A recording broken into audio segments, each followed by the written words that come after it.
You are watching United We Stand, and I'm here to explain you the chapter Linear Inequations in One Variable of Emil Agarwal for class 10th. So let's get started. Now starting with linear. Linear in linear inequations means. So linear means involving a single variable, say x, with highest power 1.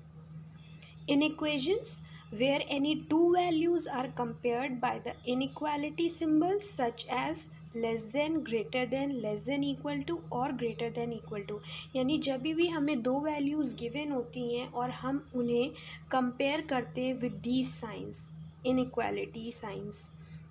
Now standard form of linear inequations in one variable.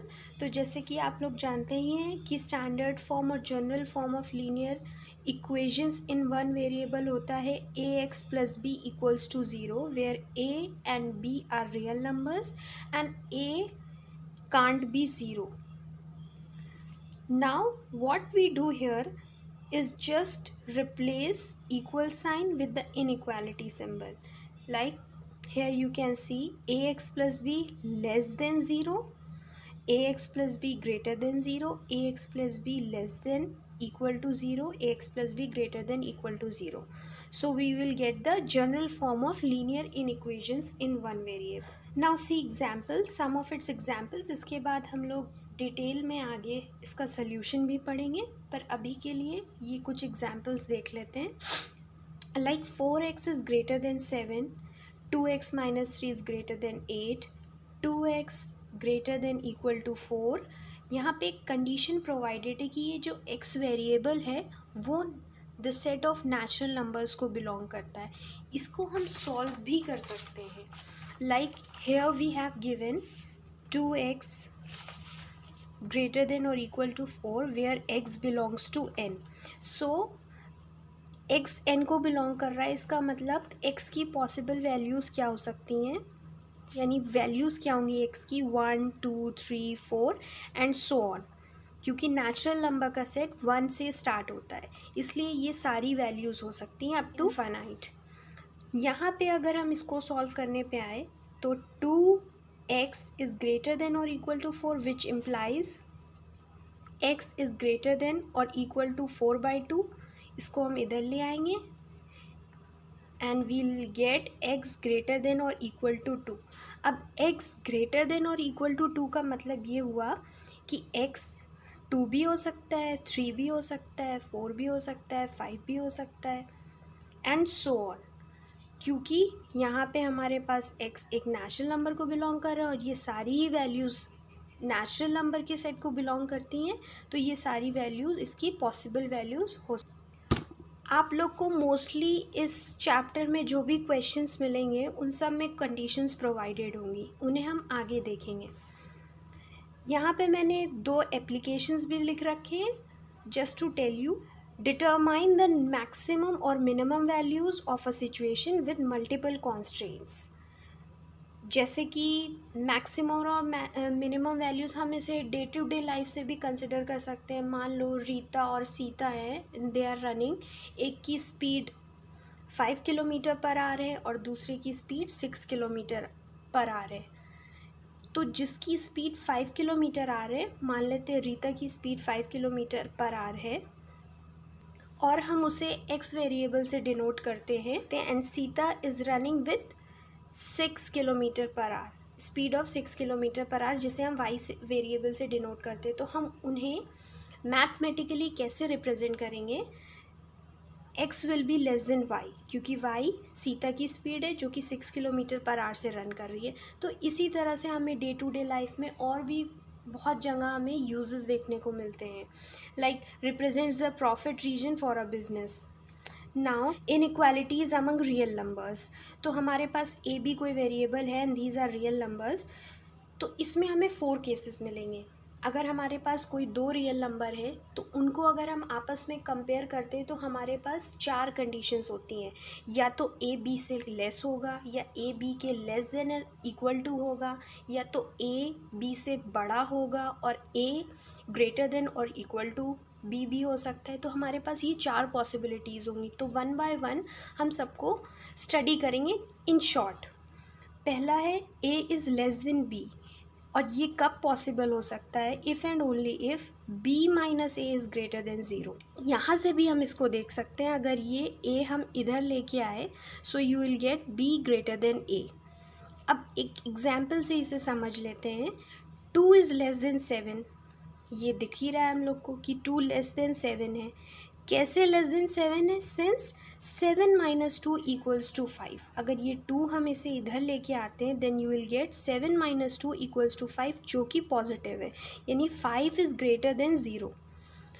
इसको इसमें रख के समझ सकते हैं कि अगर हमें 2 लेस देन 7 प्रोवाइडेड है, तो अगर if 7 is b, from here you can see, and 2 is a, so b minus a is greater than 0. Now coming to the second case, if a is less than or equal to b, if and only if b minus a is greater than or equal to 0. इसको भी example से देख सकते हैं। -8 is obviously less than or equal to 1 मान लेते हैं, since 1, अब इसको सॉल्व करें तो 1 minus 8 equals to 1 plus 8 which is equals to 9 and which is greater than 0। तो ये कंडीशन हमें मिल जाती है। इसी तरह हम रिवर्स भी कर सकते हैं। अगर हमारे पास 1 प्लस 8 इक्वल्स टू 9 है, यानी 1 माइनस 8 इज़ ग्रेटर देन और इक्वल टू 0 है, तो हमें ये मिल जाएगी। a is greater than b if and only if a minus b is greater than 0. For example, 8 is greater than 2, 8 minus 2 equals to 6 which is greater than 0. बिल्कुल इसी तरह से चारों केस हैं। a greater than or equal to b if and only if a minus b greater than or equal to 0. For example, 3/7 greater than or equal to 3/7, since 3/7 minus 3/7 is equals to 0. तो ये हमें equality की condition मिल गई। Now we look over the term replacement set and solution set. ये regarding the topic important terms हैं, तो इनको समझने के लिए हम पहले एग्जाम्पल देखते हैं। Like I have taken the example if x is less then 6, तो x इज़ लेस देन 6 जैसे कि मैंने आपको अभी पीछे भी बताया, तो इसकी क्या पॉसिबल वैल्यूज़ हो सकती हैं, यानी x 6 से छोटा है तो इट कैन बी 5, 4, 3, 2, 1। तो ये इधर तो फाइनाइट यानी 5 से ही स्टार्ट हो रहा है, बट इधर लेफ्ट साइड ये इनफाइनाइट हो सकता है। It can be 0, -1 and so on, क्योंकि यहाँ पे फ़िलहाल कोई एक्स की कंडीशन हमें प्रोवाइडेड नहीं है।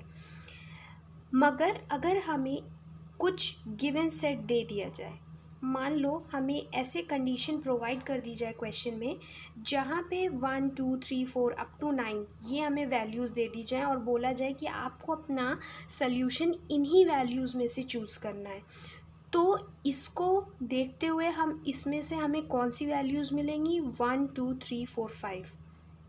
ओके, इसी तरह अगर हमें कुछ सेट क्वेश्चन में ऐसे प्रोवाइड कर दिया जाए कि x is less than 7 and we have given -8, -7, 7 and 8, तो हमें अपने सोल्यूशन के लिए यहाँ से सिर्फ दो वैल्यूज़ मिलेंगी, -8 एंड -7, क्योंकि x इज़ लेस देन 6 है। तो यहाँ पे 1, 0, -1, -2 ऐसे मूव करते जाएंगे तो -7, -8, -9 इस तरह हमें वैल्यूज़ मिलेंगी, जो कि यहाँ पे सिर्फ ये और ये तो इसमें नहीं है, तो ये हमारे सोल्यूशन सेट को भी बिलोंग नहीं करेंगी वैल्यूज़। इसीलिए क्या बची, -7 एंड -8, जो कि हमारा फाइनल सोल्यूशन हो जाएगा। इसी तरह अगर हमें x लेस देन 6 के साथ प्रोवाइडेड है 7, 8, 9 एलिमेंट्स हैं एक सेट के, तो क्योंकि यहाँ पे कोई भी इसके साथ नहीं मिल रहा है हमें, तो हमें नल सेट मिलेगा। कोई भी एलिमेंट कोई सेट को बिलोंग नहीं कर रहा है, तो ये हमें एक 5 सेट मिल जाएगा। अब हम डेफिनेशन को समझते हैं।